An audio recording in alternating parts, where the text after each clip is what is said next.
In an era when car and truck manufacturers are falling over themselves to announce electric plans and phase out internal combustion engines, the company Scania continues to use the same engine. Others are rushing to erase their diesel roots. Scania is holding tight to one of the most iconic engines ever built for the heavy-duty world, the V8 diesel.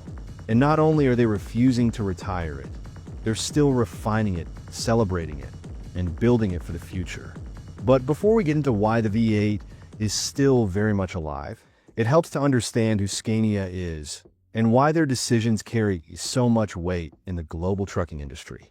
Scania is a Swedish manufacturer of heavy-duty trucks, buses, and industrial engines. It's part of the larger TRATON Group, which also owns MAN, under the Volkswagen Group umbrella. But despite being part of a giant conglomerate, Scania has always marched to its own beat. Where many companies focus on volume and flashy designs, Scania's obsession is engineering precision, durability, and performance in the toughest conditions. Scania trucks are known for being overbuilt and underhyped machines you don't just drive, but rely on for decades. Their trucks aren't cheap, but they pay for themselves in uptime, driver comfort, fuel efficiency, and resale value. They are particularly famous across Europe, South America, and parts of Africa and Australia, where logistics conditions demand maximum endurance. Scania introduced its first V8 engine in 1969, and it shook the trucking world. At the time, it was the most powerful diesel engine available in a European truck. It was a jaw-dropping 14-liter beast, pushing 350 horsepower. That might not sound like much today, but back then, it was like putting a rocket in a tractor. Over the decades, the engine grew in size, power, and efficiency, eventually reaching the current top-of-the-line, 770 horsepower version, the most powerful truck engine ever put into production by a European manufacturer. But it's not just power that makes the V8 special. It's the balance, the smooth torque delivery, the low-end grunt that doesn't quit, the ability to tow 60-plus tons up a mountain without overheating, the feeling that nothing can stop you. So, with all that said, why hasn't Scania jumped on the EV-only bandwagon, like so many others? The answer is layered and rooted in real-world logistics.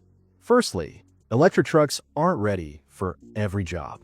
While electric trucks are excellent for city deliveries and shorter regional routes, they're not yet capable of replacing diesel in long-haul heavy freight, especially in harsh terrain or remote areas. You can't just plug in a 40-ton truck on a mountain road in Norway or the Australian outback and wait. The infrastructure isn't there, and the range isn't enough. Scania knows this. So rather than pretend the future is already here, they've taken a more honest approach. Keep perfecting what still works best, while preparing for what's next. Second, the new V8 is cleaner and smarter than ever. Scania hasn't just sat back with the same old diesel.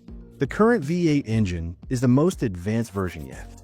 It's lighter, more compact, and engineered with precision to reduce emissions, lower fuel consumption, and improve torque performance.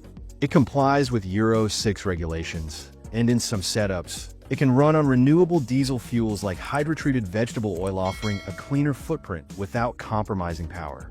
In fact, when used with alternative fuels, the V8 can cut CO2 emissions by up to 90% compared to standard diesel. Third, it's still the best tool for the job. This is where Scania's thinking is very simple. If the V8 is still the best tool for certain jobs, why retire it? Drivers hauling heavy machinery across rough terrain need maximum torque and durability, and nothing, not even the latest electric or hybrid systems, can yet match the real-world reliability and range of a diesel V8 in these roles. To be clear, Scania isn't clinging to the past blindly. They've already launched fully electric trucks and are investing heavily in battery electric and hydrogen fuel cell platforms for the future. But their approach is evolution, not revolution. They believe the transition has to be practical, not rushed.